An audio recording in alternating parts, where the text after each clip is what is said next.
হাদিসদের বিরুদ্ধে হানাফিদের অভিযোগ কি, বিপরীতে আহলে হাদিসদের জবাব কি? অন্যতম একটি অভিযোগ হলো এদেরকে ইহুদিদের দালাল বলা হয়। কিন্তু এই বিষয়ে জবাব আছে, তাদের ঘটনার জবাব দিচ্ছি আমরা। ইমাম জালালউদ্দিন সুয়ুতী রাহিমাহুল্লাহ একটি কিতাব লিখেছেন, আল জামিউন জামি'। এই কিতাবে একটি ভাব আছে, বাবে ইতিসাল বিল কিতাবি ওয়াস সুন্নাহ। তিনি একটি হাদিস লিখেছেন। হযরত আবু হুরায়রা রাদিয়াল্লাহু তাআলা আনহু হাদিসটি বর্ণনা করেছেন। বলেন, নবী সাল্লাল্লাহু আলাইহি ওয়াসাল্লাম, সায়াকুনু ফি উম্মতি রিজালুন ইয়াদউনা ইলা আহবারিহিম ওয়া রুহবানাহুম। পয়গম্বর বলেন, আমার মৃত্যুর পর একটি দল বের হবে যারা মানুষদেরকে দলে দলে দাওয়াত দিবে তাদের পীরের দিকে। নাউজুবিল্লাহ বলবেন না? কার দিকে? তাদের আলেমদের দিকে, তাদের পীরের দিকে। তাদের বড় বড় আলেম থাকবে, তাদের বড় বড় মুফতিও থাকবে। তারা মানুষকে দাওয়াত দিয়ে দলে দলে একজন আরেকজনকে তাদের পীরের কাছে, মুরিদের কাছে নিয়ে যাবে। রিজালুন ইয়াদউনা ইলা আহবারিহিম। আপনি যখন তাদেরকে বলবেন, রাসূল বলেন, আপনি যখন তাদেরকে বলবেন যে আমরা তো পীরও মানি না, আলেমও মানি না, আমরা মানলে কোরআন এবং হাদিস মানি, তখন তারা বলবে নাউজুবিল্লাহ। তখন তারা আপনাদের ব্রেনকে এইভাবে ওয়াশ করবে, পীরের ফজিলত, মাজারের ফজিলত, আলেমের ফজিলত শুনে ব্রেনটাকে ওয়াশ করে ফেলবে। দলে দলে মানুষকে ফিরমুখী, কবরমুখী, মাজারমুখী বানিয়ে দলে দলে গোমরা করে ফেলবে। নাউজুবিল্লাহ বলবেন না? আপনারা কথা বুঝতেছেন? তারা কথা বলতেছেন না কেন? রাগ করছেন আমার সাথে? তাহলে দলে দলে ফিরের দিকে নিবে। বলেন তো আজকে এই যুগ আছে না নাই? এবার ইহুদিদের ট্যাগ করা লাগানো হয়। ওই যে সম্প্রদায় দিনের পর দিন, বছরের পর মানুষকে বলতেছে, মানতে যদি হয় কোরআন হাদিস মানো, ফিরের গোলামি আর কবরের গোলামি বাদ দাও। এই জন্য তারা নিজেরা নিজেদের ভ্রান্ত মতে যখন এক নম্বর বাদা আহলে হাদিসরা, এই জন্য আহলে হাদিসদেরকে ইহুদিদের ট্যাগ দিয়ে দমিয়ে রাখতে চায়। এরপর রাসূল কি বলছে? ওয়ায়ুআল্লিমুনা বাসিরাতুন আলাইহিম। তাদেরকে যখন আপনি কোরআন ও হাদিসের দাওয়াত দিবেন, কোরআন ও হাদিসের দিকে আহ্বান করবেন, তখন তারা বলবে, না না না, আমাদের পীর, বাবা পীর, দাদা পীর, নানা পীর, খালু পীর, দুলাভাই পীর যা বলছে সেটাই সঠিক, আমরা তাদের কথাই মানবো। নাউজুবিল্লাহ বলবেন না? ওদের পীরদের কথাই মানবে, আমাদের আলেম যা বলছে সেটাই সঠিক। তোমার কোরআন হাদিসের মধ্যে কি আছে সেটা রাখো। আমাদের হুজুররা কি কম বুঝে? হুজুররা কি কম বুঝায়? এরপরে রাসূল বলেন, সায়াকুনু বাদি ফি উম্মাতির রিজাল, সায়াকুনু বাদি ফি উম্মাতির রিজাল।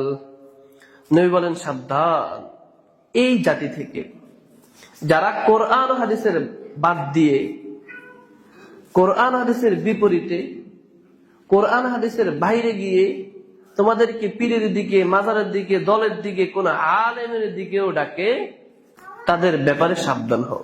বলেছেন কে? আল্লাহর রাসূল আজ থেকে ১৩,০০০ বছর পূর্বে। তো তখন তো পীর ছিল না, কিন্তু রাসূল তো সতর্ক করে গেছেন এই যুগের পীরদের ব্যাপারে, আলেমদের ব্যাপারে। এরপর রাসূল বলেন, ইয়াহসুদুনা মিনাল মুসলিমিনা কামা ইয়াহসুদুনাল ইয়াহুদ। মূল কথা আসেন। নবী বলেন, এদেরকে তোমরা কিভাবে চিনবা? এদের কাজ দুইটা। জোরে বলেন, কাজ কয়টা? ইয়াহসুদুনা মিনাল মুসলিমিন কামা ইয়াহসুদুনাল ইয়াহুদ। এদের কাজ দুইটা। এরা মুসলমানদের দাওয়াতকে ঠেকিয়ে দেওয়ার জন্য নিজেরা ইহুদিদের গোলামি করবে, আর প্রকৃত মুসলমানদেরকে ইহুদিদের দালাল বলে ডাকবে। নাউজুবিল্লাহ বলবেন না? কি করবে? ইয়াহসুদুনা মিনাল মুসলিমিন। এরা প্রকৃত মুসলমান থেকে মানুষকে গোমরা করবে। ইয়াহসুদুন কামা ইয়াহসুদুনাল ইয়াহুদ।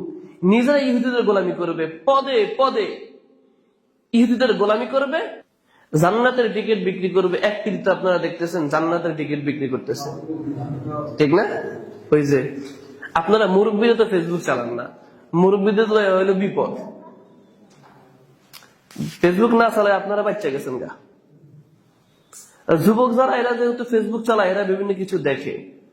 কেউ জান্নাতের টিকিট বিক্রি করে, আবার এক পীরের ব্যাংকে 1000 টাকা আর বিভিন্ন নামে স্বর্ণ হলো 187 ভরি। উনি ঋণ খেলাপি না, ব্যাংকে টাকা নাই। এটা হলো বর্তমান পীরদের অবস্থা। আর নাম বলার দরকার নাই, নাম তো আমিও জানি। আমরা ব্যক্তিকে ঘৃণা করছি না, কাজকে ঘৃণা করছি, যেটা পাপ সেটাকে বলছি।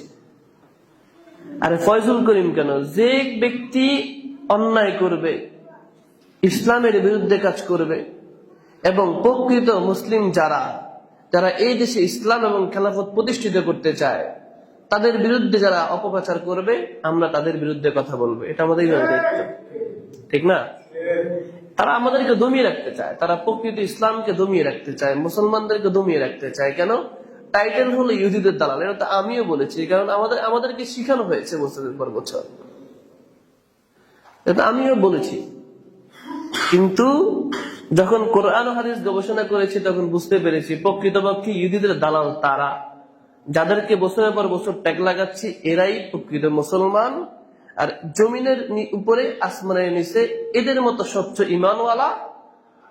ইমানওয়ালা মুসলমান আর কোন দল কিংবা কোন দল হতেই পারে না।